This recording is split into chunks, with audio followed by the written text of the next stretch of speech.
So I actually think duelist versus battles are actually pretty interesting. Because yes, writers can do whatever they want with a character, but good writers make characters consistent. People who argue versus battles say plot armor can trump anything, but that's not actually true. Plot can say that a character survives anything, but plot can also say that a character loses or fails to anything. So if you were going to have a duelist versus battle, you'd take two characters and examine their narrative purpose. Then you'd figure out the scenario in which both of them fulfill that narrative purpose and figure out who's left standing at the end. It is a style of versus battle that has a lot less to do with numbers and a lot more to do with analyzing works of literature. Let's take the old standby, Goku versus Superman. If you were having a duelist perspective versus battle, you would have to ask, in what situations do these characters win fights? You would also have to ask, in what situation do these characters lose fights? Both of them are protector characters, and both of them have given up their lives for protecting what they care about.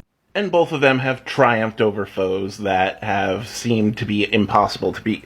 But when you look at Goku's fights, the purpose of those fights is to portray Goku as essentially an underdog. Goku always has the odds stacked against him and finds a way to triumph in the end. And he usually does this through new transformations, through help from his friends, through other different fiats, but he finds a way to do it because he's the type of character that will push against the odds to succeed. Superman, however, is a character who is essentially a normal person burdened with the abilities of a god.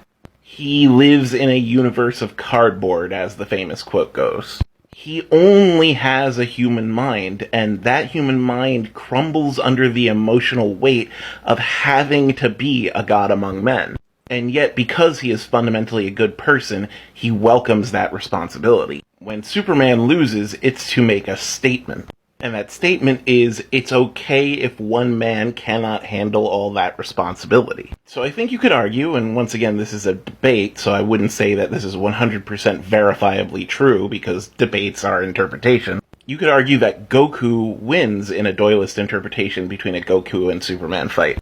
Goku would start out as the weaker individual, as the predicted loser, and usually those are circumstances in which he wins. And Superman losing would teach him that there are other people who can share the burden of protecting the world, protecting different universes. Superman probably could win against Goku, but he would end up in a personal conflict of, do I hurt or kill this person just to prove a point?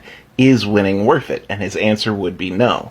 And I think that duelist analysis is pretty interesting and compelling, just as compelling as the Watsonian one.